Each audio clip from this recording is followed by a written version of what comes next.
Hello everyone, this is Sakshi Vishnoi. Welcome to social school. तो इस video में हम लोग जो हमारी क्लास 12 इकोनॉमिक्स है उसमें जो हमारी बुक है इंडियन इकोनॉमिक डेवलपमेंट, उसमें जो हमारा चैप्टर है रूरल डेवलपमेंट, उसके डिटेल्ड एक्सप्लेनेशन का पार्ट 1 हम लोग देखने वाले हैं। बेसिकली इस चैप्टर में स्टूडेंट्स हम लोग देखेंगे कि जो रूरल एरियाज है उसके डेवलपमेंट पर फोकस करने की जरूरत है क्या, सबसे इंपॉर्टेंट चीज। तो ठीक है, आप लोग अगर आपका पूरा जो है इंडेक्स निकाल के देखोगे ऑफ दिस पर्टिकुलर बुक, आप कहीं पर ये नहीं देखोगे कि हमने अर्बन डेवलपमेंट की बात कर रहे हो, तो फिर रूरल डेवलपमेंट की स्पेसिफिकली क्यों बात कर रहे हैं, उसके पीछे का रीजन है और बहुत सॉलिड रीजन है।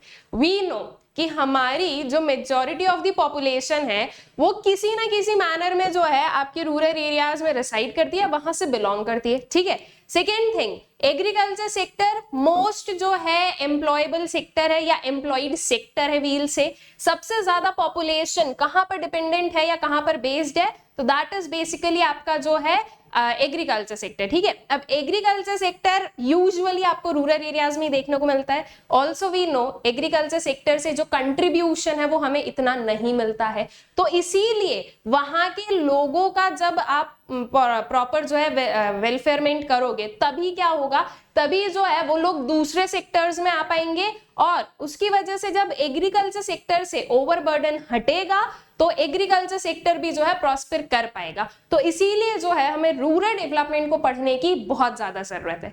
और एक बात हमेशा ध्यान रखना, अगर इंडिया को डेवलप बनाना है या इंडिया में डेवलपमेंट देखना हो आपको, तो कभी भी शहरों में मत देखेगा, गांव में देखेगा। जिस दिन इंडिया के जो गांव है ना वो डेवलप हो जाएंगे, उस दिन समझ लेना हाँ आज हमारा इंडिया जो है वो डेवलप हो चुका है। ठीक है, तो ये चीज जो है ये बहुत ही क्लियर कट है एंड ये बहुत ही प्रोमिनेंट भी है। ठीक है, मतलब ये नहीं कि अरे क्या होगा गांव को जो है डेवलप करके क्या करेंगे, हम तो ऐसे ही हो जाएंगे, 1 2 3 शहर से ही हो जाएंगे, ऐसा नहीं होता है। वहां से अगर आप रूट लेवल से डेवलपमेंट स्टार्ट करोगे तो ही एक्चुअल में जो है प्रॉपर डेवलपमेंट हो पाएगा। ठीक है, चलिए स्टार्ट करते हैं with the overview part. That is basically हम लोग देखेंगे कि इस चैप्टर में हमें क्या क्या जो है पढ़ना है। ठीक है, इस चैप्टर में हमारे पास में कौन कौन से टॉपिक्स जो हैं वो होने वाले हैं। तो सबसे पहले हमारे पास में एक इंट्रोडक्शन पार्ट, दैट इज हम थोड़ा बहुत समझेंगे कि ये क्या है। ठीक है, रूरल डेवलपमेंट को समझेंगे, फिर रूरल डेवलपमेंट का मतलब क्या है। ठीक है, वहां पर देखेंगे जरूरत क्या है, मतलब थोड़ा बहुत उसका जो पूरा चैप्टर उसका background, then what is the meaning of rural development, process क्या होती है रूरल डेवलपमेंट की, रूरल क्रेडिट क्या होता है, what are the sources of rural credit, critical appraisal of rural banking देखेंगे हम लोग, agricultural market system, diversification of agricultural activities, non farm areas of employment, sustainable development and organic farming, evolution of rural development. तो basically ये कुछ हमारे topics हैं जो कि हम लोग इस पर्टिकुलर चैप्टर में कवर करने वाले हैं। ठीक है, चलिए अब जो है 1 बाय 1 अपने जो टॉपिक्स है उनको उठाते हैं, कंप्लीट करते चलते हैं एंड कुछ 3 4 5 में हम इस पूरे चैप्टर को कर लेंगे complete. Starting with the introduction part. तो देखो इंट्रोडक्शन में सबसे फर्स्ट लेटर या सॉरी नॉट लेटर, सबसे फर्स्ट वर्ड जो आप लोगों को दिखेगा that is agriculture. Rural development directly किससे लिंक है, आपके एग्रीकल्चर से, राइट? तो वो सबसे पहले हमें दिख भी गया है। ठीक है, तो ये इसका क्या हो गया, एक काइंड से मैंने जो भी बोला उसको यहाँ पर प्रूव भी कर दिया गया है। सो agriculture with maximum share of rural economy has grown at a mere rate of 2.7% in the last 50 years. During 2007 to 2012, agriculture output has grown at 3.2%.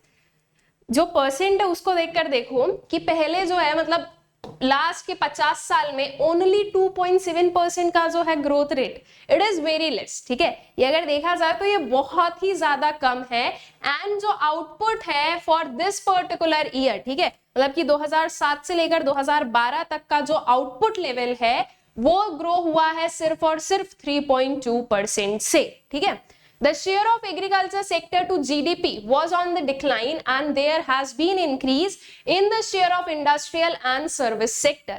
जो शेयर है एग्रीकल्चर सेक्टर का जीडीपी में वो क्या हुआ है, वो डिक्लाइन हुआ है and there has been increase in the share of industrial and service sector. इसका मतलब क्या हुआ, इसका मतलब ये हुआ कि जैसे कि ये 100% क्या है आपका जीडीपी है। ठीक है, इसमें We have three sectors. One is your primary, secondary and tertiary. Secondary मतलब आपका इंडस्ट्रियल, tertiary मतलब आपका सर्विस सेक्टर. तो इन दोनों का जो शेयर है ना इन दिस 100% वो इंक्रीज हुआ है और एग्रीकल्चर का शेयर डिक्रीज हुआ है. मतलब कि ओवरऑल अगर हम लोग बोले ना तो यहां से जो कंट्रीब्यूशन है in GDP that has decrease. और ये चीज बिल्कुल भी सही नहीं. अगर आप किसी भी सेक्टर को अगर आप ग्रो करवा रहे हो या ग्रो करवाना चाहते हो या उसकी ग्रोथ देखना चाहते हो तो will directly link it with the GDP. GDP से ही हमें समझ में आएगा कि कौन सा सेक्टर कितना कंट्रीब्यूट कर रहा है और किसमें कितनी ग्रोथ हो रही है. ठीक है. However the population dependent on agriculture sector did not show any significant change. ठीक है. जो पॉपुलेशन जो कि एग्रीकल्चर सेक्टर पर डिपेंडेंट है उसमें हमने बहुत कोई खास चेंज नहीं देखा. हमने अपने फर्स्ट वाले चैप्टर में पढ़ा था कि एग्रीकल्चर सेक्टर पर majority of the population dependent है. आज भी majority of the population agriculture sector पर ही डिपेंडेंट है. हाँ, परसेंटेज जरूर कम हुआ है. तब कुछ 80% के आसपास था, देन वो 75, 60, 65, 50, ठीक है, ऐसे भी गया है. लेकिन स्टिल देख लो मैक्सिमम उधर ही है. ठीक है. अब एक और चीज समझना, हाँ, इंडिपेंडेंस के टाइम पर जो पॉपुलेशन थी और जो आज के टाइम पर पॉपुलेशन है उसमें डिफरेंस देखना.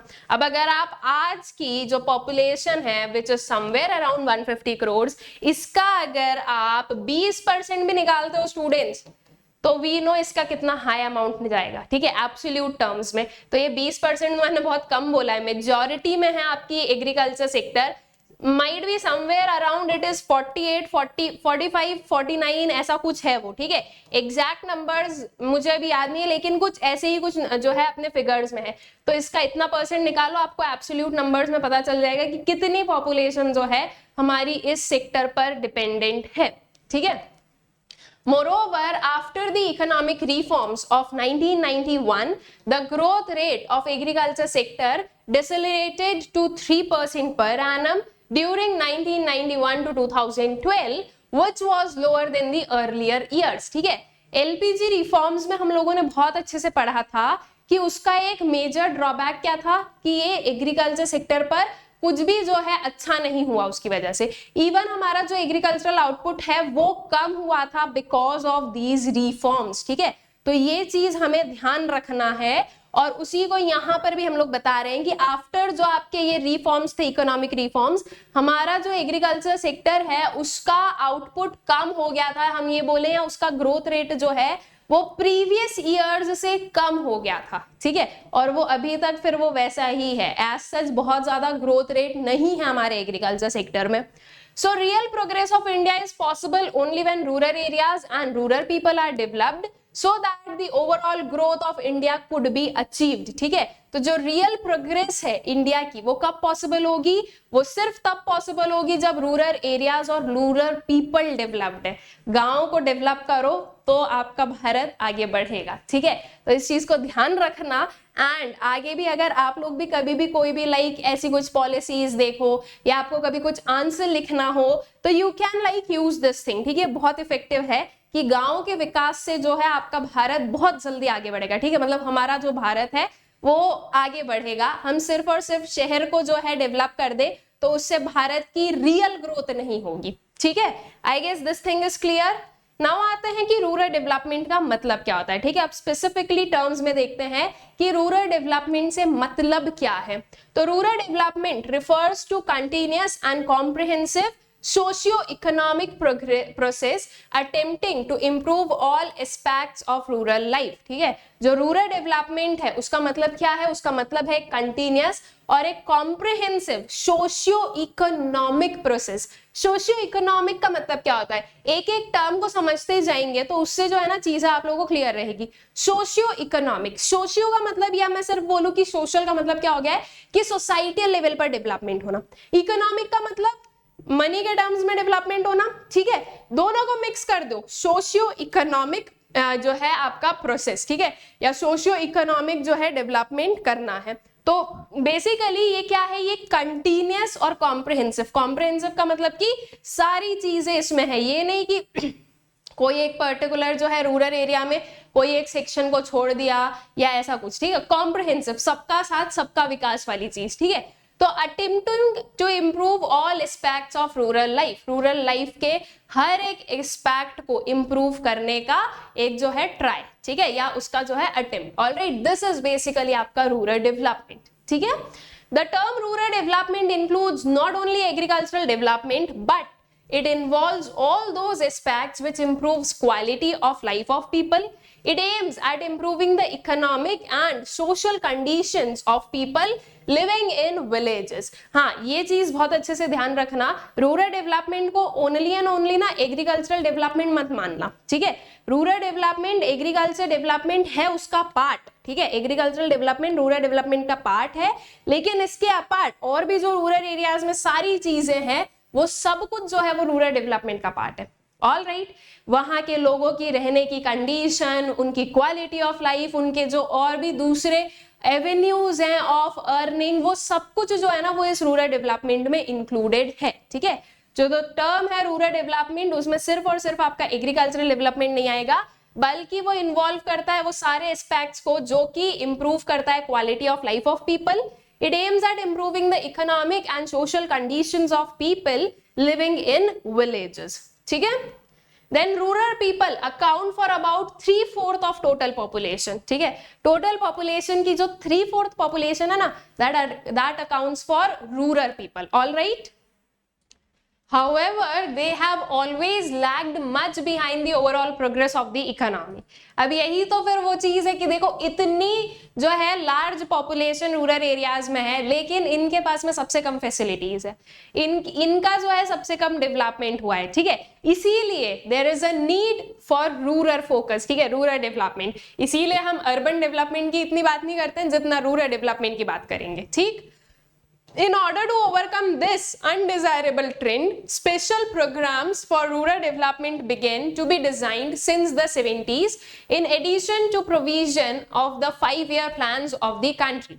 देखो हमारे जो इनिशियल लीडर्स थे ना, उन्हें पता था कि इकोनॉमी का डेवलपमेंट करना है तो पहले गाँव का डेवलपमेंट उन्हें करना पड़ेगा, इसीलिए स्टार्टिंग से ही जो है ना जो भी प्लान्स पॉलिसीज बनाए गए उसमें एग्रीकल्चर सेक्टर को एक तो मेन फोकस पर रखा गया, दूसरा जो है रूरल डेवलपमेंट को भी मेन फोकस पर रखा गया कि वहां से अगर हम डेवलपमेंट स्टार्ट करेंगे तो that will be like beneficial for whole country, ठीक है।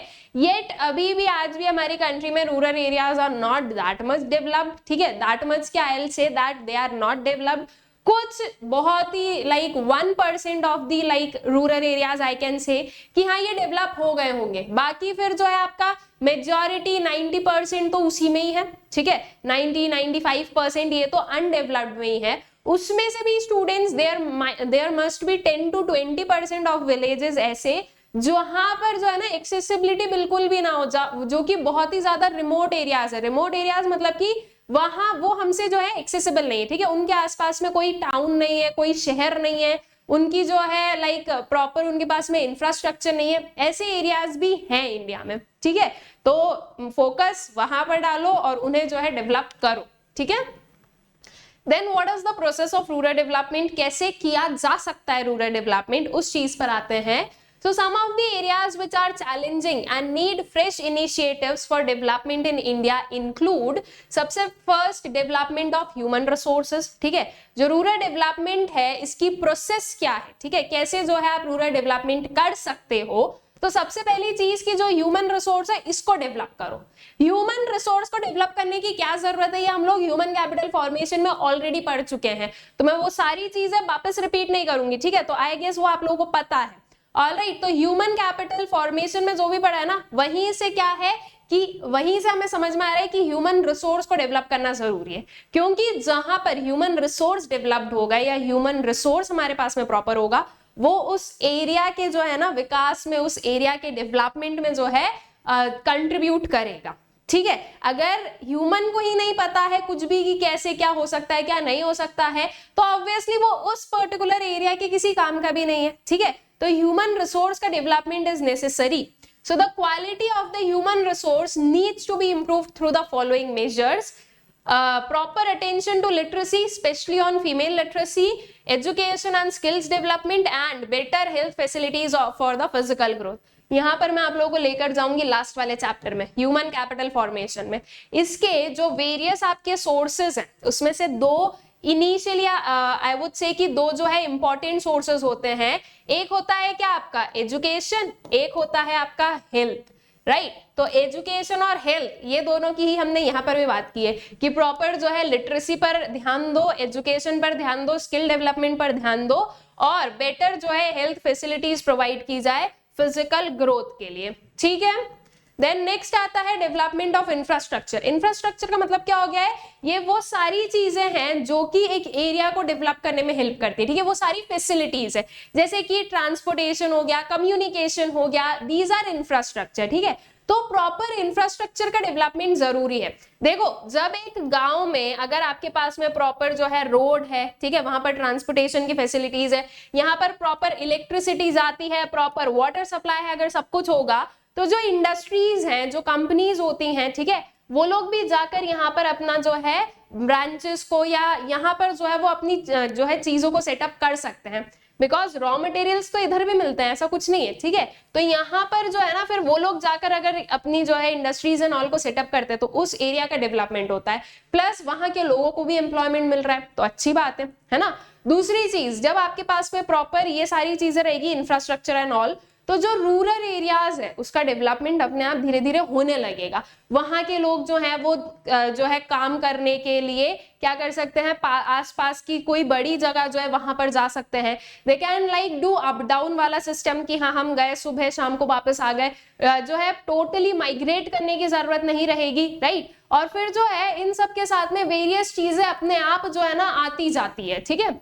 So it involves improvement in electricity, irrigation, credit, marketing and transport facility, better facilities for agricultural research and extension and information dissemination, ठीक है। तो जो infrastructure है that is basically what की ये जो है आपकी इलेक्ट्रिसिटी, मतलब इसमें क्या क्या चीजें कि आप इलेक्ट्रिसिटी को इंप्रूव करो, irrigation facilities, agriculture, rural development, ठीक है, एग्रीकल्चर रूरल एरियाज तो इरिगेशन अपने आप जो है यहाँ पर आ गया, credit facilities, marketing, transport facilities, ये सब कुछ, better facilities for agricultural research and extension and information dissemination, ठीक है। तो बेसिकली जो है जहां से आपको इंफॉर्मेशन एंड ऑल मिले, जो आपका रिसर्च एंड ऑल है वो हो सके, ये सब कुछ भी वहां पर जरूरी है, ठीक है। देन उसके बाद में लैंड रिफॉर्म्स। लैंड रिफॉर्म्स जिसके बारे में हम लोगों ने बात की थी अपने चैप्टर नंबर 1 से, 1 में 2 में सब में हमने अपना जो है लैंड रिफॉर्म्स पढ़ा है, वही रूरल डेवलपमेंट में आएगा, दैट इज लैंड रिफॉर्म्स। क्यों जरूरी है, क्योंकि अगर वहां के जो फार्मर्स हैं उनके बेटरमेंट में कुछ काम करना है तो लैंड रिफॉर्म्स की जरूरत है, ठीक है। तो इसीलिए लैंड रिफॉर्म्स को हम लोग देखेंगे। So it includes the following objectives, elimination of exploitation in land relations, ठीक है। लैंड रिलेशंस, एक लैंड ओनर और एक टीलर, जो आपका जमींदारी सिस्टम था उसको वापस याद करना, ठीक है। लैंड जो है ओनर या जो land Lord we can say, और टीलर, टीलर इज बेसिकली जो कि उस लैंड पर एक्चुअल में काम कर रहा है, ठीक है। एक लैंड एरिया है, इसका जो ओनर है वो है ए पर्सन और इस पर जो कल्टीवेशन कर रहा है वो है बी पर्सन। तो ये ए पर्सन क्या करता था, इस बी पर्सन को जो है एक्सप्लॉइट करता था, इन दी सेंस जो है इससे बहुत ही हाई जो है चार्जेस लेता था, ठीक है। और ये इसे पे करना पड़ता था फॉर टू ए कि चलो ठीक है उन्होंने यहाँ पर अगर काम किया है तो वो उसका जो है उन्हें एक kind of rent and all पे करना पड़ेगा, ठीक है। अब ये इतना हाई चार्जेस लेते थे कि इनके पास में कुछ बचता ही नहीं था, तो इसके लिए जो है इस रिलेशन को ठीक करने के लिए और इस रिलेशन में एक्सप्लॉयटेशन ना हो इसके लिए लैंड रिफॉर्म्स की जरूरत है। तो क्या किया था गवर्नमेंट ने, ये हटा दिया, राइट। गवर्नमेंट के रिफॉर्म्स के अकॉर्डिंग तो ये था ना कि जो लैंड होल्डर है उसको हटाओ, जो एक्चुअल में उस पर कल्टीवेट कर रहा है he will be the holder of that land, ठीक है, he will be the owner of that land. तो ये गवर्नमेंट ने किया था, ठीक है। So elimination of exploitation in land relation, then actualization of goal of land to the tiller. ये वही वाली चीज है जो अभी अभी बताई कि यहां से हमने ए को हटा दिया और ये जो लैंड है ये बी को दे दिया। तो ये जो लैंड टू द टीलर है ना, ये जो गोल बनाया गया है वो एक्चुअल में सही हो, ठीक है, वो एक्चुअल में इंप्लीमेंट हो पाए, उसके लिए हमें लैंड रिफॉर्म्स की जरूरत है। Improvement of socio economic condition of rural poor by widening their land base. एक और चीज हुई थी दैट इज जो है आप जो फार्मर्स के इधर उधर के फ्रैगमेंटेड लैंड्स हैं उनको कंसोलिडेट कर दिया गया। क्या होता है ना, जैसे कि मान लो हमारे पास में कुछ ये लैंड एरियाज है, ठीक है, हम एक लैंड बनाते हैं, लेट्स अज्यूम कि ये है आपका एक 10 एकर्स ऑफ लैंड, ठीक है, रेक्टेंगल शेप का बन गया, इसको ऐसा कर दो। ऑलराइट, चलो ये दोनों मिलाकर 10 एकर्स का लैंड है। इसमें से ये वाला जो पीस है दैट इज ऑफ ए, ये वाला piece is that is of a, इधर ये बी का है, ठीक है, समझते जाना देखते जाना, आ जाएगा समझ में। इधर मान लो ये सी का है, दिस इज ऑफ डी, यहाँ पर बी का एक और लैंड है, ये है आपके ई का लैंड है और ये है आपके डी का, ठीक है। तो अब क्या हो रहा है ना कि ए के पास में ये पर्टिकुलर लैंड एरिया है, ये पर्टिकुलर लैंड एरिया है, ये दोनों दूर दूर है, अलग अलग है, ठीक है, एक साथ में नहीं है। तो क्या किया गया या क्या बोला गया कि लैंड बेस एरियाज को बढ़ाओ। कैसे बढ़ाओ? सी को बोलो कि सी आप ये वाला लैंड लो और ए को ये वाला लैंड दे दो। इससे क्या होगा, जब आपके पास में एक बिग एरिया ऑफ लैंड होता है ना, तो आपका जो खर्चा है वो थोड़ा कम लगता है और प्रोडक्टिविटी ज्यादा हो पाती है, ठीक है। आप प्रॉपर जो है ट्रैक्टर्स एंड ऑल को यूज कर पाओगे, आपकी जो वेरियस फैसिलिटीज है वो यूज कर पाओगे। अब फॉर एन एग्जांपल, जैसे कि मान लो ए ने कोई यहाँ पर एक बोरवेल करवाया हो, ठीक है, अब अगर उसका वही वाला लैंड है तो उसको 2 बोरवेल करवाने पड़ेंगे, एक यहाँ के लिए एक यहाँ के लिए। लेकिन अगर ए का जो है लैंड एरिया ये वाला हो जाए तो ये एक बोरवेल दोनों ही एरियाज में जो है काम कर सकते हैं, तो इससे खर्चा कम हुआ ना। तो इसीलिए जो है ये पर्टिकुलर लेकर आया गया कि कंसोलिडेट करो लैंड्स को, जो इधर उधर फ्रेगमेंटेड है उनको एक साथ में कर दो। अब जैसे कि ये बी और ये डी है, ठीक है, तो डी को बोल दिया चलो ठीक है कि आप क्या करो, आप इधर आ जाओ, और ये बी को बोला आप इधर चले जाओ, ठीक है। तो यहाँ पर डी आ जाएगा, यहाँ पर बी आ जाएगा, तो ये दोनों बी के हो गए, ये दोनों डी के हो गए। तो इस मैनर में जो है लैंड्स का कंसोलिडेशन हो सकता है और बेटर जो है प्रोडक्टिविटी, बेटर आउटपुट जो है वो मिल सकता है। Then increasing agricultural productivity and production, ठीक है, green revolution and all, and उसके बाद में जो है फिर और भी जैसे जैसे जो जो चीजें लगती गई, जहां पर इरिगेशन फैसिलिटीज एंड ये सब, तो वो ये सारे जो है ये आपके लैंड रिफॉर्म्स की क्या है, पार्ट बनते हैं, ठीक है। Then alleviation of poverty, next process में, मतलब प्रोसेस का जो नेक्स्ट वन हम लोग बोलेंगे दैट इज पॉवर्टी को एलिवेट करो। अब ऑब्वियसली अगर लोगों को काम वाम मिलेगा तो पॉवर्टी जो है वो एलिवेट होते जाएगी, ठीक है। So around 30% of total population is still below the poverty line, so there is a serious need for taking serious steps for elevation of poverty and bringing significant improvement in living conditions of weaker section, ठीक है। जो आपकी total population है उसमें से around 30% जो है वो अभी भी पॉवर्टी लाइन के बिलो रहती है, और इसको जो है ना इससे बाहर निकालना बहुत ही जरूरी है, ठीक है। So there is a serious need for taking various steps for elevation of poverty and bringing significant improvements in the living conditions of weaker sections. अब यहाँ पर मैं आप लोगों का ज्यादा टाइम नहीं लूंगी, इसको कैसे कम किया जा सकता है या क्या क्या स्टेप्स बनाई गई है इसके लिए, उस पर हम लोग आगे बात करेंगे, ठीक है। तो इसके लिए अभी यहाँ पर मैं बहुत ज्यादा एक्सप्लेन नहीं करूंगी। Then development of productive resources of each locality to enhance opportunities of employment, particularly other than farming, ठीक है। तो जो भी फार्मिंग के अलावा, ठीक है, और भी जो है प्रोडक्टिव एक्टिविटीज या जो है प्रोडक्टिव रिसोर्सेज का जो है डेवलपमेंट करना, कि फार्मिंग के अलावा भी लोगों के पास में जो है ना एक मीन्स रहे जिससे वो अर्न कर पाए, ठीक है। दैट इज बेसिकली कि ये चीज, दैट इज, जैसे हम ये भी बोल सकते हैं diversification in your working conditions और द डाइवर्सिफिकेशन ऑफ वर्क, ठीक है। अब इसको भी हम लोग आगे डिटेल में पढ़ने वाले हैं कि कैसे जो है डाइवर्सिफिकेशन हो सकता है, ठीक है। Now comes to credit and marketing in rural areas, again a very important जो है टॉपिक है, that is credit and marketing in rural areas. क्या जरूरत है क्रेडिट की? सबसे पहले क्रेडिट का मतलब क्या है? क्रेडिट का मतलब एकदम शुद्ध हिंदी भाषा में बोलूं तो उधार, ठीक है। देखो हम लोग कभी भी लोन लेते हैं बैंक से, दैट इज क्रेडिट, वो उधार ही लिया है ना। आप अगर बैंक से लोन ले रहे हो तो आपको उन्हें वापस रीपे भी करना है, एक टाइम पीरियड के लिए आपको दिया जाता है, उस टाइम पीरियड के बाद में as per the terms and conditions जो है हमें उसे रिटर्न करना पड़ता है, ठीक है। तो वो क्रेडिट ही होता है, ऑलराइट, दैट इज वो उधार ही है एक काइंड से। तो क्रेडिट का मतलब वही है, ठीक है, और यहाँ पर हम क्रेडिट का मतलब वही बोल रहे हैं। अब क्रेडिट और मार्केटिंग की जरूरत क्या है रूरल एरियाज में? मार्केटिंग का मतलब क्या है? जो भी प्रोडक्ट आता है उसका जो है प्रॉपर मार्केटिंग हो, दैट इज जो है वो प्रॉपरली सही रेट्स पर जो है मार्केट में सेल आउट हो सके, ठीक है, that is basically marketing. Also अगर इसको और थोड़ा सा स्पेसिफिकली बोलूं तो देखो मार्केटिंग में सारी चीजें आती है, राइट फ्रॉम द टाइम जब आपका प्रोडक्ट बन गया है उसके बाद में उसकी असेंबलिंग, उसकी पैकेजिंग, उसका स्टोरेज, उसका ट्रांसपोर्टेशन एंड उसका selling out, everything is part of marketing. ठीक है, तो क्रेडिट और मार्केटिंग दोनों बहुत जरूरी है रूरल एरियाज के लिए और रूरल डेवलपमेंट में। क्यों, कैसे, कहां, क्या जरूरत है, उस चीज को हम लोग देख लेते हैं।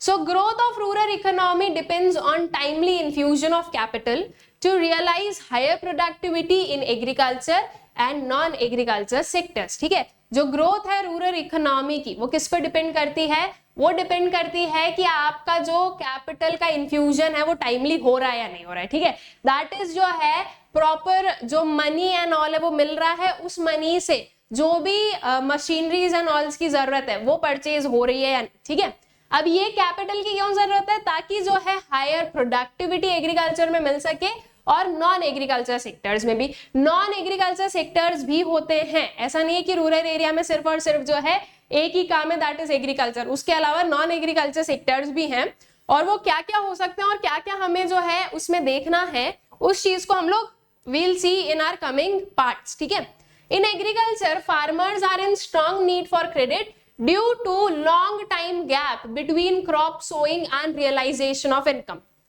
रूरल एरियाज में क्रेडिट की क्या जरूरत है या स्पेसिफिकली फार्मर्स को क्रेडिट की क्या जरूरत है, तो देखो फार्मर्स को क्रेडिट की बहुत ही ज्यादा जरूरत है। क्यों, फॉर एन एग्जाम्पल मानते हैं in the month of November farmer ने जो है वीट सो की है। ठीक है, फार्मर ने क्या किया है, वीट को सो किया है। अब क्या ये नवंबर में सो किया नवंबर में मिल जाएगी, नहीं, it will take 4 to 5 months। ठीक है, 4 to 5 months इसको लगेंगे प्रॉपर बनने में। समवेयर अराउंड वील से कि मार्च के आसपास, ठीक है, फरवरी मार्च के आसपास जो है ये जो आपकी वीट है ये बनकर तैयार हो जाएगी और अब यहाँ पर जो है हार्वेस्टिंग की जरूरत है। ठीक है, यहां पर इसको हार्वेस्ट किया जाएगा एंड देन इसको जो है सेल आउट किया जाएगा इन दी मार्केट। अब पैसा कब मिलेगा, जब ये सेल आउट होगा मार्केट में।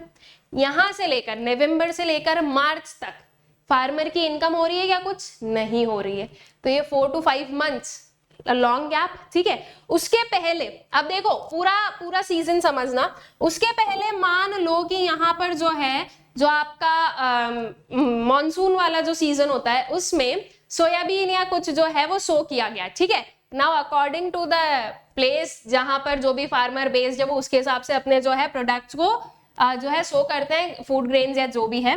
तो फॉर एन एग्जाम्पल मान लो कि सोयाबीन को सो किया गया है समवेयर अराउंड आपका जुलाई, या नॉट जुलाई तो बहुत लेट हो गया, सॉरी जून हम बोल दें, मई जून में समवेयर जो है, वैसे मई में होता नहीं है, जून ही मानो कि जून में जो है आपका सोयाबीन जो है वो सो की गई है। ठीक है, यहाँ पर ये सो की गई है, उसके बाद में this will be harvested somewhere around again वही 3-4 months लगेंगे।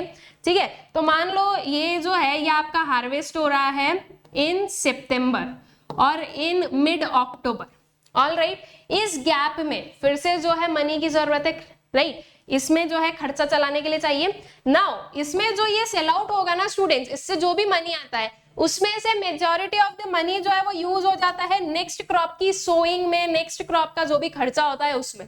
तो फिर एक फार्मर के पास में ना मनी का थोड़ा क्या होता है, डिफिशियंसी होती है और इस केस में जो है वो प्रॉपरली जो भी चीजों की जरूरत है वो नहीं कर पाते। जैसे कि फॉर एन एग्जांपल यहाँ पर कुछ फर्टिलाइजर्स की जरूरत है, पेस्टिसाइड्स की जरूरत हो, तो अगर मनी नहीं होगा तो फिर ये सारी चीजें नहीं कर पाएंगे वो लोग। अल्टीमेटली इसका इफेक्ट जो है इनके आउटपुट पर होगा, फिर से वही कि फिर वो जो है एडवर्स कंडीशन में जा रहे हैं। ठीक है, तो इसलिए जो है फार्मर्स को क्रेडिट की जरूरत रहती है, because there is a long gap between एक जो भी जो है आपका ग्रेन आपने सो किया है और जब वो हार्वेस्ट हो रहा है उसके बीच में। ठीक है, तो इसके लिए जो है credit is required. Farmers borrow from various sources to meet initial investment on seeds, fertilizers, implements and other family expenses of marriage, death, religious ceremonies etc। ये सब तो होता ही रहता है ना, मैरिज, डेथ। अब डेथ किसी की पूछ के थोड़ी ना होती है, रिलीजियस सेरेमनीज है कुछ भी। ठीक है, तो इन सब के लिए भी क्या चाहिए, पैसा चाहिए। तो इसके लिए जो है फिर जो फार्मर है वो बोरो करते हैं। ठीक है, अब अगर फार्मर मान लो किसी जो है जो लैंडलॉर्ड्स होते हैं अगर उनके पास में बोरो करने चल जाए, जो स्मॉल फार्मर्स है अगर वो बिग लैंडलॉर्ड्स के पास में बोरो करने जाए तो वो लोग एक्सप्लॉइट भी फिर बहुत करते हैं, बहुत हाई जो है ना इंटरेस्ट रेट चार्ज करते हैं। So credit is one of the most important factors which contribute to agricultural production. An efficient and effective rural credit delivery system is crucial for raising agricultural productivity and incomes. ठीक है, तो जो credit है वो बहुत ही ज्यादा जरूरी है, मोस्ट इंपॉर्टेंट फैक्टर है which contribute to the agricultural production. Also एक efficient और effective जो है ये rural credit delivery system है which is crucial for raising agricultural productivity and incomes. ठीक है, so this is basically why जो है rural areas में credit की जरूरत है. Now what are the sources of rural credit? कुछ आपके होते हैं non institutional sources, that is यहाँ पर किसी का भी जो है ना कंट्रोल नहीं है, ये अपने मन से क्या करते हैं, फिर जिसने भी बोरो किया है उसको एक्सप्लॉइट करते हैं. ठीक है, तो we have some non institutional sources and we have some institutional sources. तो बेटर सोर्स कौन सा होगा? ऑब्वियसली आपका इंस्टीट्यूशनल सोर्सेज. ठीक है, इंस्टीट्यूशनल सोर्सेज जो है वो प्रॉपर जो है गवर्नमेंट या प्रॉपर जो है रूल्स रेगुलेशंस के हिसाब से चल रहा है. ठीक है, देखो जैसे आरबीआई होती है ना पूरी बैंकिंग सिस्टम के लिए, वैसे ही एक और जो है अपेक्स इंस्टीट्यूट होती है, that is NABARD.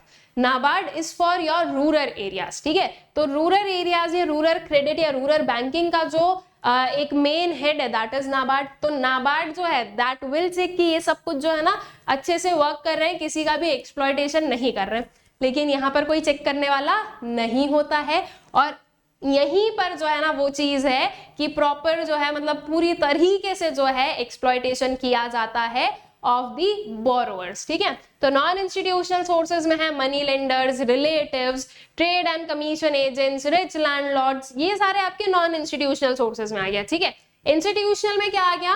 Cooperative credit, land development banks, commercial bank credit, regional rural banks, the government, NABARD and self help group, bank linkages programme for micro finance. One by one हम इन सभी को पढ़ने वाले हैं, देखने वाले हैं ये कैसे जो है हेल्प करते हैं रूरल क्रेडिट में, और कैसे जो है ये एक मेजर पार्ट बनते हैं आपके रूरल क्रेडिट का. ठीक है, आपको जो है ना ये सब कुछ अच्छे से पता होना चाहिए.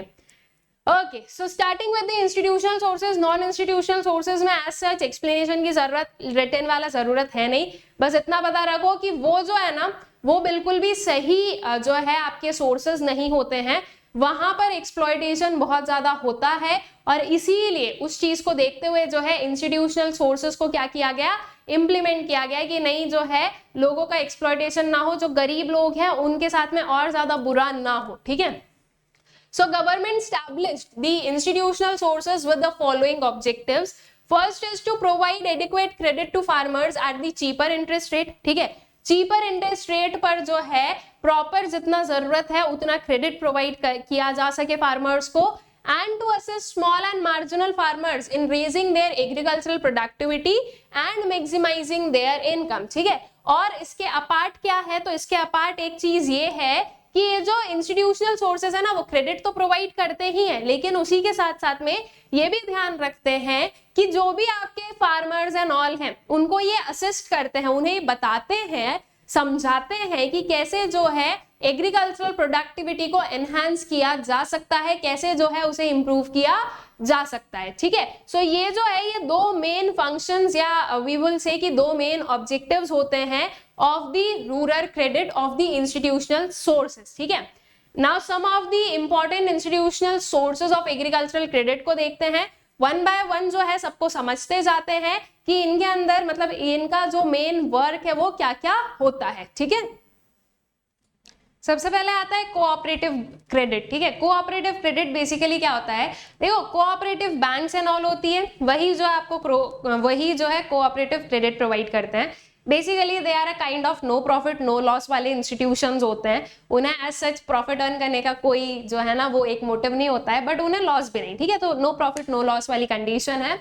यहाँ पर जो है वेरियस मेंबर्स आते हैं साथ में एंड वॉलेंट्रीली जो है वो ये क्रेडिट एंड ऑल में हेल्प करते हैं. ठीक है, तो ये एक हो सकता है आपका क्या institutional source. Then land development banks, so they provide credit to the farmers against the mortgage of their lands. Loans are provided for permanent improvement of land, purchasing agricultural implements and for repaying old debts. ठीक है, land development banks ये loan किसके against they रहे हैं? तो ये loans provide करते हैं अगेंस्ट लैंड, ठीक है, जो मॉर्गेज है वो लैंड रखा जाएगा. सो लोन्स जो है they are provided for the permanent improvement of land. क्या क्या जो है वेरियस आपके कैटेगरीज हो सकती है जिसके लिए लोन्स प्रोवाइड किया जाता है. So it can be for the permanent improvement of land, कोई purchasing of the agricultural implements हो सकते हैं, या फिर कोई ओल्ड डेब्ट्स को रीपे करने के लिए. Then comes to commercial bank credit. Commercial bank credit, commercial bank हमें पता है ना, जो सारी बैंक्स जिसमें हमारे अकाउंट्स हैं, एक्सिस बैंक, HDFC, IBI क्या बोलूं, IDBI, जो है आपकी SBI, Punjab national, Kotak Mahindra, ETC, सारे क्या है? Commercial banks. ठीक है, तो initially commercial banks played a marginal role in advancing rural credit. However after nationalisation in 1969 they expanded their branches in rural areas and started directly financing the farmers. ठीक है, तो पहले जो है इनका इतना ज्यादा ये रोल प्ले नहीं कर रहे थे रूरल क्रेडिट एंड ऑल में, बट आफ्टर द नेशनलाइजेशन जो है कमर्शियल बैंक्स भी क्या करने लगे, अच्छे एक फुल फ्लेजेड मैनर में जो है क्या यहाँ पर जो है लोन्स एंड ऑल प्रोवाइड करने लगे टू दी फार्मर्स और फॉर दी रूरल डेवलपमेंट. क्योंकि फिर वहां पर क्या हो गया, एक गवर्नमेंट का वो जो है स्टेक हो गया, एंड गवर्नमेंट तो वेलफेयर के लिए वर्क करेगी ही, तो इसके लिए जो है ये चीज. ठीक है, then regional rural banks, this is basically RRB, इसको शॉर्ट में बोला जाता है रीजनल रूरल बैंक्स. ये रूरल बैंक्स ही है, ठीक है, ये अर्बन बैंक्स नहीं है आपकी. So they are opened up in those areas where there is no banking facilities. Their main objective is to provide credit and other facilities specially to small and marginal farmers, agricultural labourers, artisans and small entrepreneurs in the rural areas. ठीक है, तो इनका main objective क्या है? Credit provide करने का है, और जो है बाकी की जो भी अदर फैसिलिटीज की जरूरत हो, ठीक है, जैसे कि जो भी स्मॉल एंड मार्जिनल फार्मर्स के लिए स्पेशली ये लोग वर्क करते हैं, मतलब कि ये जो आपकी रीजनल रूरल बैंक है ये वर्क करती है. एग्रीकल्चरल लेबरर्स के लिए, आर्टिसंस के लिए, स्मॉल एंटरप्रेन्योर्स के लिए, जो बिग लोग हैं ना उनके पास तो पैसा वैसे ही है, जिनके पास में नहीं है ना उनके लिए ये वर्क करती है रीजनल रूरल बैंक्स. ठीक है, बेसिकली नाम से समझ लो, रूरल एरियाज में जो बैंक्स रहेंगी, रूरल एरियाज के लिए जो बैंक्स है.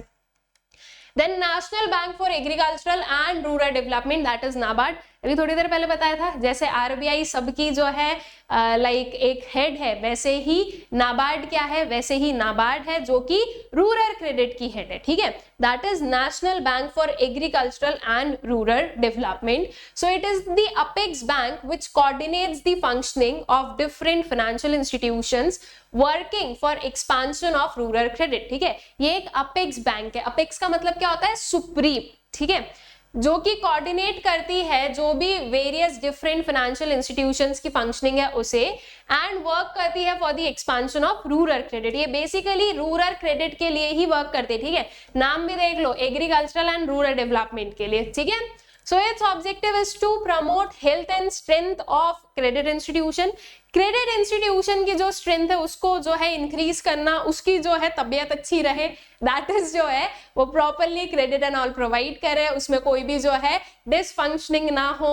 Besides providing finance to credit institutions, NABARD also provides financial assistance to the non-farm sector to promote integrated rural development and prosperity of backward rural areas. ठीक है, तो फाइनेंस जो है प्रोवाइड करने के अपार्ट और क्या करती है नाबार्ड? नाबार्ड जो है वो फाइनेंशियल असिस्टेंस प्रोवाइड करती है नॉन फार्म सेक्टर्स के लिए, ताकि जो है एक इंटीग्रेटेड, ठीक है, मतलब कि हर तरह से जो है रूरल डेवलपमेंट हो सके. ठीक है, so this is basically NABARD. NABARD को थोड़ा सा अच्छे से आप लोगों को पढ़ के रखना है. Now recently self-help groups have emerged because of inadequacy of just a second, ये पता नहीं, ये चलो ये इसको अभी यहाँ पर हम लोग लीव करते हैं, डायरेक्ट पहुंचते हैं सेल्फ हेल्प ग्रुप्स पर. वो थोड़ा सा इसी का पार्ट शायद वहां चला गया. सेल्फ हेल्प ग्रुप्स बेसिकली क्या होता है, देखो नाम से समझना है, सेल्फ हेल्प ग्रुप्स, खुद की हेल्प वाला ग्रुप. ठीक है, फॉर एन एग्जाम्पल एक ग्रुप है, इसके मेंबर हैं 10. ठीक है, वी हैव 10 मेंबर्स, ये सारे इसके मेंबर्स हैं. ठीक है, कितने 8 हुए, ये 10 कर लो। ऑल राइट, ये सारे इसके मेंबर्स है। इनका काम क्या है, अब ना हर मेंबर का ये पर्टिकुलर काम है कि ये लोग फिक्स कर लेते हैं कि उन्हें कितनी सेविंग्स करनी है। Let's take for an example, ये हर मंडे को मिलेंगे, ठीक है। ये जो सेल्फ हेल्प ग्रुप के जितने भी मेंबर्स है ना, ये हर मंडे को they are going to meet. All right, इसमें ऐसे ही चलता है कि हर वीक या हर मंथ जो है इनकी एक मीटिंग होती है, जो भी ग्रुप के लोग होते हैं उनकी। अब सभी का काम क्या होता है इसमें कि हर एक पर्सन को जो है एक फिक्स्ड अमाउंट को सेव करना होता है। Let's take for an example 100 rupees जो है वो हर पर्सन क्या करेगा, सेव करेगा, ठीक है। तो 100 100 100 100 सब सेव करेंगे। ऑल राइट, 100 मल्टीप्लाइड बाय 10 कर दो, कितना आ गया आपके पास में 1000। तो हर मंडे को इस ग्रुप के पास में 1000 रुपए रहेंगे। अब क्या होगा ना, ये जो 1000 रुपीज है ये इस ग्रुप के जो 10 मेंबर्स हैं उसमें से एक मेंबर को दिया जाएगा, ठीक है। पूरा का पूरा 1000 रुपीज जो है वो एक मेंबर को दे दिया जाएगा। फिर नेक्स्ट मंडे को फिर मिलेंगे, अब इसको छोड़कर जो बाकी है उसमें से एक को दे देंगे, फिर इसको छोड़कर जो बाकी है उसमें से एक को दे देंगे, ठीक है। तो इस मैनर में क्या होता है ना, जिसको जैसे जरूरत है वो इस मनी का यूज करे। ऑल राइट, और इसमें क्या हो रहा है, इसमें ये हो रहा है कि आपको कहीं से क्रेडिट की जरूरत नहीं, आप खुद ही अपने आप की हेल्प कर रहे हो, ठीक है। यहां से आप एक तो सेविंग करना सीख गए और सेविंग करके जो है आप खुद की हेल्प कर रहे हो। All right, this is basically the concept of self help groups. Now जितना जो है इजी ये चीज दिख रही है, क्या ये इतनी इजी हो जाएगी? नहीं होगी। ऐसे ही लोगों के मन में अपने आप थोड़ी ना ख्याल हो गया हम ग्रुप बनाएंगे और हम जो ये करेंगे, नहीं। ये इसे जो है सुपरवाइज करने के लिए you do have the officials जो कि हर मंडे आएंगे, ठीक है। अब हर मंडे या फिर दैट डिपेंड्स कि जिस भी पर्टिकुलर जो है ग्रुप की जो भी पर्टिकुलर कंडीशंस हो उसके हिसाब से। तो बेसिकली जो है वो हर लाइक हमने मंडे का एग्जांपल लिया है, तो जो ऑफिशियल्स है वो हर मंडे आते हैं, सारे लोग उन्हें जो है अपना जो भी सेविंग्स है वो प्रोवाइड करेंगे। देन दे विल सी कि किसको कितनी जरूरत है, उस हिसाब से एनालिसिस करके जो है एक एक पर्सन को जो है वो मनी दिया जाएगा, ठीक है। अकॉर्डिंगली जो है पीरियोडिकली सबकी चांस आती रहेगी। All right, this is basically self help group का concept. And self help group बहुत ही सक्सेसफुल रहे भी हैं, ठीक है, और बहुत ही लोगों की इससे हेल्प हुई भी है। अब अगर आप लोग कनेक्ट कर पाओ तो कभी आपने ऐसा देखा हो कि हमारे घर में जो मेड आती है ना, वो कई बार ऐसे मम्मी को बोलती है कि जो है भाभी इतने पैसे दे दीजिए, वो समूह के लिए जाना है या समूह में भर के आना है या उसकी किश्त आ गई है वो पे करके आना है। वो किसकी बात करते हैं? वो सेल्फ हेल्प ग्रुप्स की बात करते हैं, ठीक है। अगर नहीं ध्यान दिया हो तो कभी देना। अगर जो है आपके घर में मेड जो, तो उनसे पूछना कि क्या वो इसकी मेंबर हैं, ठीक है। उनसे उस प्रोसेस को समझने की कोशिश करना कि क्या होता है एक्चुअली में, ठीक है। So SHGs has emerged the major microfinance program with in the country in recent years. ये एक क्या है? माइक्रोफिनेंस प्रोग्राम है, छोटा छोटा फाइनेंस, ठीक है। तो it is basically microfinance program है. Their focus is largely on those rural poor who have no sustainable access to the formal banking system. अब बैंक भी ना ऐसे हम बोल रहे हैं कि हाँ ये नीडी की हेल्प करेंगे, लेकिन हर किसी की हेल्प करते भी नहीं, मतलब हर एक पर्सन की हेल्प नहीं की जाती है, राइट। जो है जो ज्यादा ही पुअर होते हैं उन्हें जो है मनी एंड ऑल नहीं दिया जाता है, क्रेडिट एंड ऑल नहीं दिया जाता है। रीजन बीइंग कि वहां पर क्या ग्लिच होता है कि ये रीपे कैसे करेंगे इसको, ठीक है। तो उस प्रॉब्लम की वजह से जो है कई बार लोन्स एंड ऑल नहीं दिए जाते हैं। तो इसके लिए एसएचजी अच्छा है, यहाँ पर ना तो आपको कुछ मॉर्गेज रखना पड़ रहा है, ना कोई दिक्कत है, और लोन्स जो है वो आपको मिल जा रहे हैं, ठीक है। तो उनके लिए जो है ये अच्छा है जो कि फॉर्मल बैंकिंग सिस्टम को एक्सेस नहीं कर पाते हैं। So their target group comprise of small and marginal farmers, agricultural and non agricultural labours, artisans etcetera, ठीक है। SHGs promote thrift in small proportions by the minimum contribution from each member, ठीक है। हर एक member से थोड़ा थोड़ा contribution आएगा ही आएगा, और वो फिक्स कर दिया कि यार इतना कंट्रीब्यूशन जो है वो सब लोग जो है लेकर आएंगे, ठीक है। तो वहीं से ये चल रहा है, उसी से ये सारी चीजें हो रही है। यहाँ पर ऑफिशियल्स भी कई बार जो है उसमें मनी को एड ऑन कर देते हैं अपने साइड से, अगर उन्हें लगता है तो। बाकी मेजरली जो मनी है वो उन्हीं लोगों से मिल रहा है, ठीक है। So from the pooled money, credit is given to the needy members at reasonable interest rates, which is to be repaid in small installments, ठीक है। अब इसको आपको रीपे भी करना पड़ेगा, तो वो आप स्मॉल इंस्टॉलमेंट्स में जो है उसको रीपे करते रहेंगे ये लोग, ठीक है।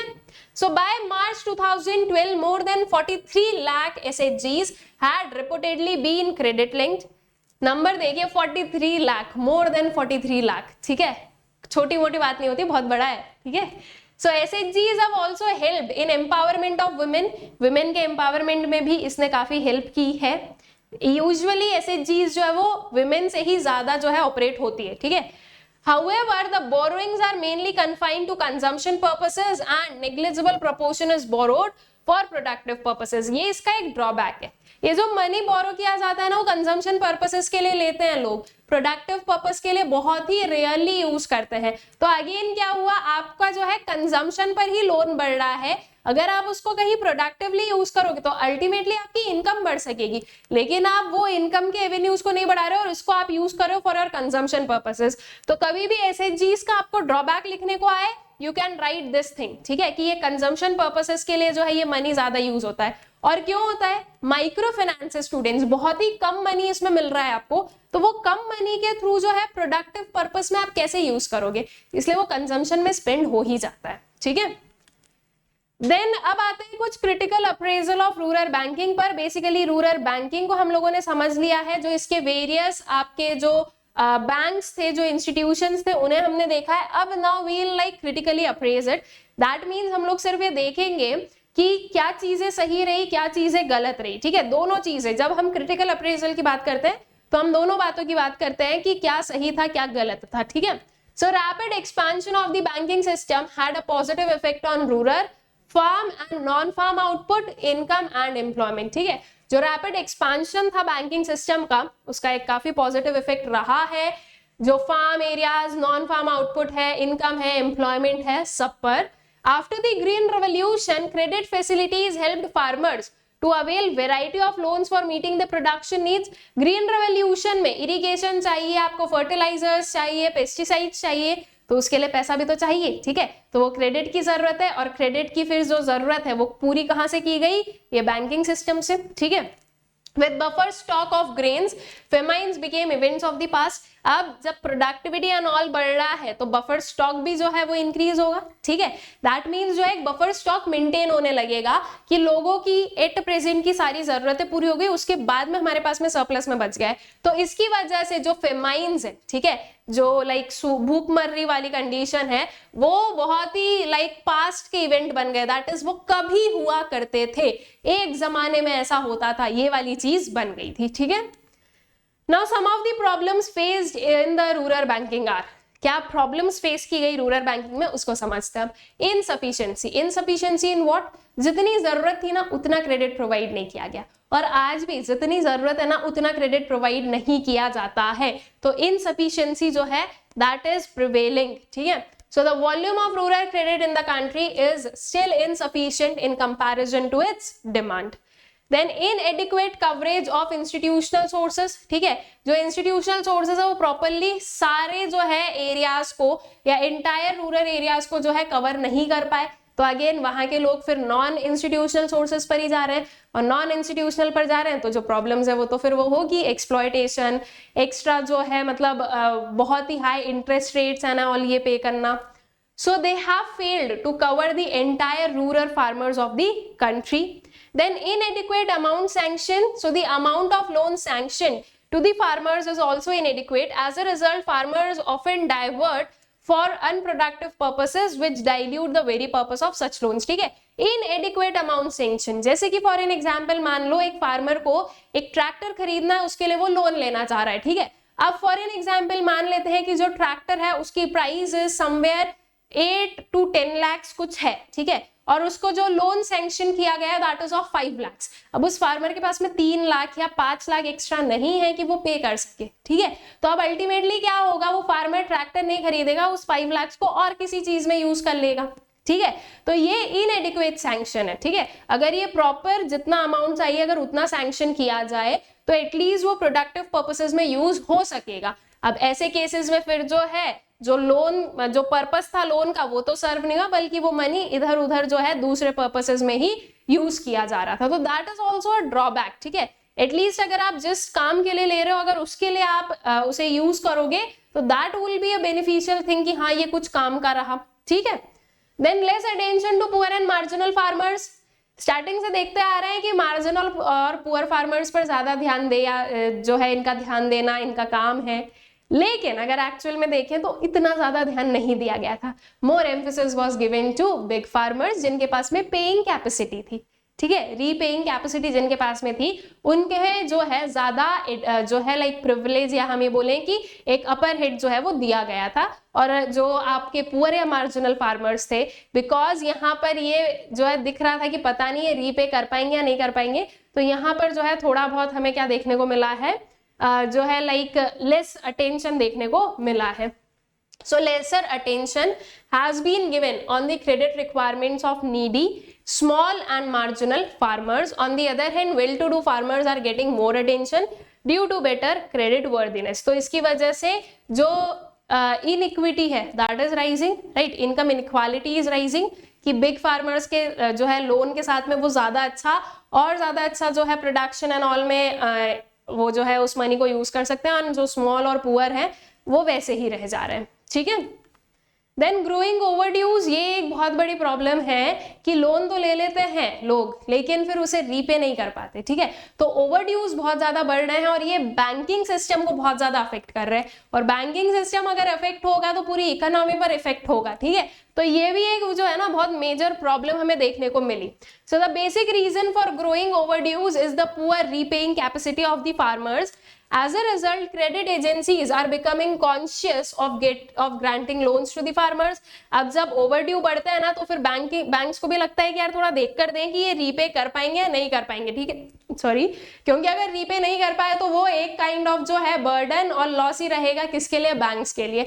तो इसके लिए जो है बैंक्स भी थोड़ी कॉशियस हो जा रही है कि लोन दिया जाए नहीं दिया जाए, इसमें जो है क्रेडिट गिविंग पर थोड़ा सा इफेक्ट हो रहा है। Agriculture loan default rates have been chronically high. It is alleged that farmers are deliberately refusing to pay back loans. It is a threat to the smooth functioning of the banking system and needs to be controlled. ठीक है, तो कई बार ये भी देखा जा रहा है कि फार्मर्स ना जानबूझ करके नहीं पे कर रहे हैं, रीपे कर रहे हैं, उन्हें लग रहा है क्या होगा, कोई बात नहीं, अभी नहीं रीपे करेंगे, नहीं करेंगे, थोड़े टाइम बाद में आके जो बैंक्स है वो खुद ही कुछ अमाउंट को जो है वो क्या कर देगी, माफ कर देगी, ठीक है आप इतना ही पे कर दो तो भी चल जाएगा। तो इस पर्टिकुलर जो है ना चीज में भी जो है फार्मर्स नहीं पे कर रहे हैं, ऐसा भी बहुत बार देखा जा रहा है। तो इसकी वजह से पूरा बैंकिंग सिस्टम की फंक्शनिंग पर क्या होगा, इफेक्ट हो रहा है, ठीक है। Then, except the commercial banks, other formal institutions fail to develop a culture of deposit mobilization, lending to needy borrowers and effective loan recovery. ठीक है, and effective loan recovery. तो commercial banks जो है ना वो थोड़ा सा अच्छे से वर्क की इस सेक्टर में।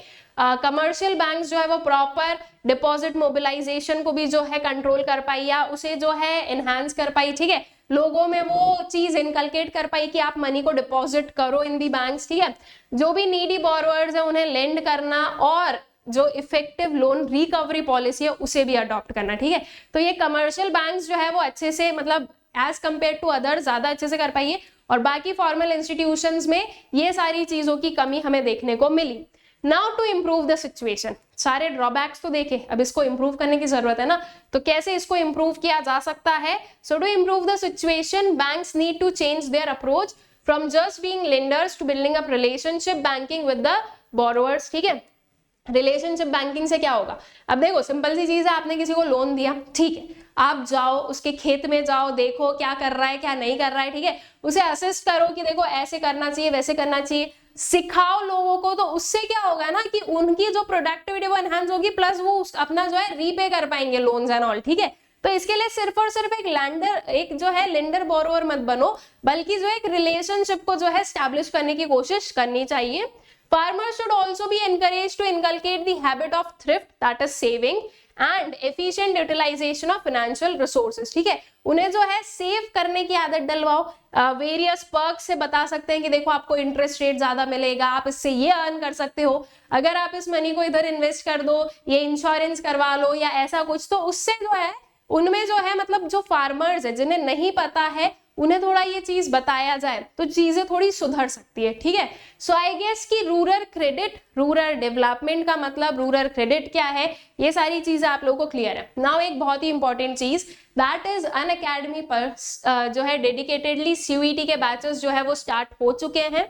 ऑल राइट, आपके पास में यहाँ पर जनरल टेस्ट, लैंग्वेजेस सबकी क्लासेस है, प्लस ह्यूमैनिटीज डोमेन के लिए स्पेसिफिकली एक बैच लॉन्च हो चुका है। अगर अभी तक आप लोगों ने एनरोल नहीं किया तो जल्दी से जाकर एनरोल कर लो, डिस्क्रिप्शन बॉक्स में लिंक गिवन है। To enrol and to get maximum discounts आप लोगों को एक कोड यूज करना है, that is Sakshi V, SAKSHIV।